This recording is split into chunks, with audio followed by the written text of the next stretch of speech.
Welcome po ulit sa ating kusina. Ngayon po ay meron tayong bagong recipe na ibabahagi sa inyo. Sana po magustuhan nyo ito. Keep on watching! Ang lahat po na ingredients na ating gagamitin, paki-screenshot na po. Matagal-tagal tayong hindi nakapag-upload ng video dahil nagkasakit po ang ating kusinera. So ngayon po ito na ang ating lulutuin ngayon. Meron tayong mga chickens dito, hita ng manok. Ang recipe na to guys, pwede rin siyang pambaon ng mga bata. Ayan, idibon nyo na siya ng gabi, marinate nyo na, tapos sa umaga nyo na siya lulutuin. Pagkatapos nating idibon lahat, ayan, lalagyan natin siya ng paminta at saka asin. Bali, ano lang, imamarinate natin sa paminta at saka asin. Kahit mga 1 oras po bago natin ito lulutuin. So yan guys, kung hindi ka pa po nakapalo sa aking FB page at nakasubscribe sa aking YouTube channel, nako, pakipalo nyo nako at pakisubscribe at marami pa po tayong lulutuing putahe. So yan guys, ayan, umpisa na natin magluto. Naglagay ako ng butter. Butter po yung ating gagamitin. Ipiprito ko siya sa butter guys. At para mas malasa yung ating manok. Pwede rin po sa mantika pero iba pa rin talaga pag butter ang gagamitin natin. Bali, 4 na hita ng manok lang po yung aking ginamit. So, ayan, iprito natin sa butter. Tapos po, babalik ta rin natin para pantay po yung pagkaluto. Ang bango-bango nito guys. Talagang magugustuhan ng mga chikiting nyo.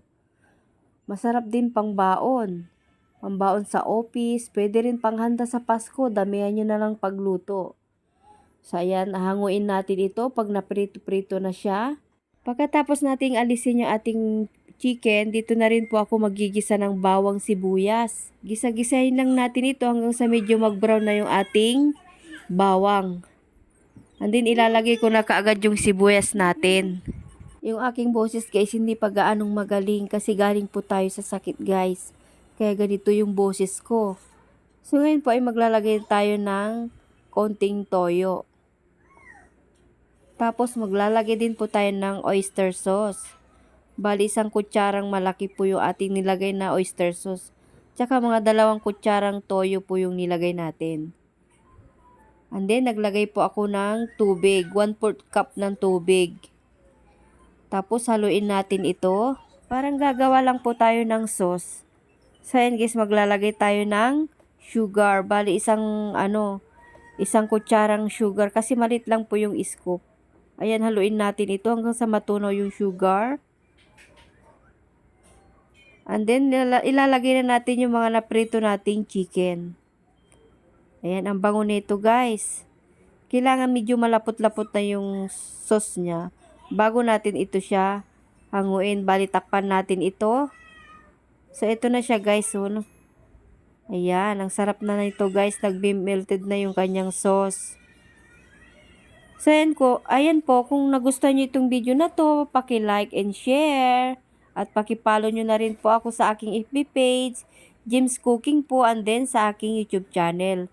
Bali, iisa lang po yung ating YouTube at saka FB page na name. Maraming po salamat sa inyong panonood. Sana nagustuhan nyo muli itong ating video. So, guys, ito na, magsaserve na tayo. Ayan, maghihiwa muna tayo guys. Ayan, talagang magugustuhan ng mga chikiting itong recipe na to. Ayan, maglalagay na tayo sa ating plato. And then, pagkatapos po nito, ilalagay na natin yung ating sauce. Yung ating pinaglutuan na sauce. Ayan, ang sarap nito guys. At i-ready na ang kanin.